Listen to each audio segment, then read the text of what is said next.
that he behaved arrogantly, he was deposed from his royal throne, and his glory was taken away from him. He was also driven away from mankind, and his heart was made like that of beasts. And his dwelling place was with the wild donkeys. He was given grass to eat like cattle, and his body was drenched with the dew of heaven until he recognized that the Most High God is ruler over the realm of mankind, and that he sets over it whomever he wishes. Yet you, his son, Belshazzar, have not humbled your heart, even though you knew all this.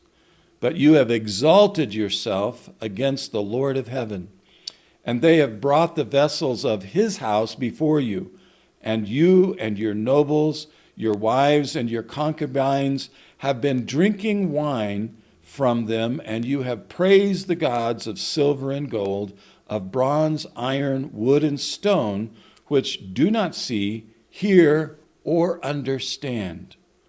But the God in whose hand are your life breath and all your ways, you have not glorified. Then the hand was sent from him, and this inscription was written out. Now this is the inscription which was written: Mene, Mene, Tekel, Upharsin. This is the interpretation of the message. Mene, God has numbered your kingdom and put an end to it. Tekel, you have been weighed in the scales and found deficient. Perez, your kingdom has been divided and given over to the Medes and Persians. Then Belshazzar gave orders that they clothed Daniel with purple and put a necklace of gold around his neck, and issued a proclamation concerning him that he now had authority as the third ruler in the kingdom. That same night, Belshazzar the Chaldean king was slain. When we look at these verses, and we recognize that we live in a time when God is not recognized as the ruler of the universe. God is not recognized as the one who holds the world in his hands. We have people who are celebrating New Year's, and they may still be celebrating by the time you get to watch this. It goes on for a day or two, and with it being on the weekend, it can go on all weekend long, and they can have their hangover on Monday.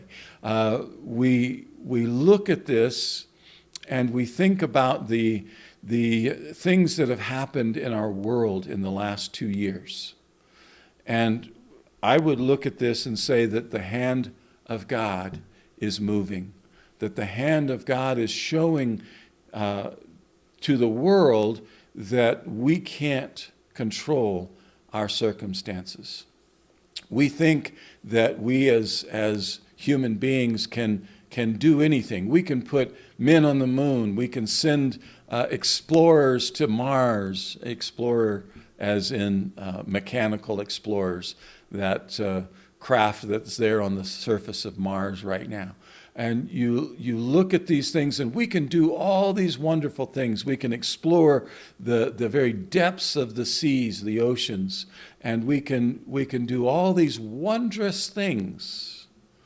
And yet a virus that has been man-made is been released on the world, and we can't stop it.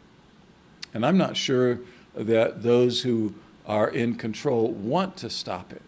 I have my opinions, and I look at this and I think that we are living in a time when the world is being set for the Antichrist, one world government, and we are moving rapidly toward that. Just saw an article in the news this week that the temple foundation in Jerusalem is very hopeful that they can start construction on the new temple in Jerusalem. They have everything is prepared. All of the vessels are prepared. All of the training has been given to those who are of the Aaronic line. There is a high priest. There is a group of priests that have been trained how to do the things of the temple. Everything is in place except the building itself. And they are excavating areas and finding that the Temple Mount, where for centuries it's been thought that this was the site, that they actually now are seeing that they can excavate an area and build on the site of the original temple, which is not under the Dome of the Rock. And so things are moving forward, and we see that. And we see hopefulness in some areas, but we don't see God being given the glory that he deserves. And so as we look at this and we recognize that Daniel is a very prophetic book, but that this situation was given as an example. Paul tells us that the things that happened in the Old Testament are examples to us to understand. And here is this group of people, 1,000 nobles, and yet Daniel's not invited. 1,000 nobles, wise men are there, and yet Daniel is not invited. He's pushed off to the side. He's that old man that has strange dreams and visions, and we don't want to even invite him to the party. And yet they need him before the party is over. By the time the party is over, the Medes and the Persians have broken through. Interesting story, if you want to go and read that in history, how they diverted the Euphrates River, and that river went under the wall of Babylon, but they pushed that river off into a new channel so that they could go under the wall into the city through the waterway. Once the water was diverted off of that channel, that left a big opening, and the Medes and Persians went under the wall of Babylon during the celebration that was going on after they got the instructions. You've been weighed in the balance and found wanting. Your days are numbered, and your kingdom is going to be given to the Persians. Oh, okay, let's party.